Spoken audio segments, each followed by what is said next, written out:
Okay, magpapalit naman tayo ng visor. Itong Spider Rover ito.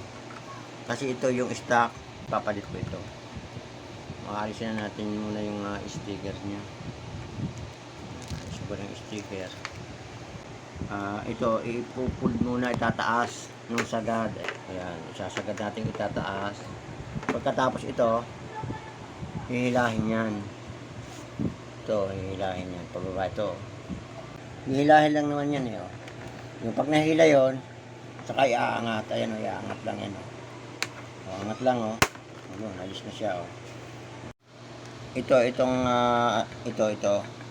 Dito yan. Ito. Dito.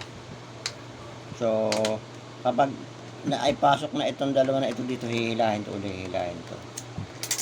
Ayan na, ipapasok ko na o. Ayan, nakapasok na siya o. Iikot ng konti, tapos ito hihilahin to oh, para pumasok yun. Ayun oh.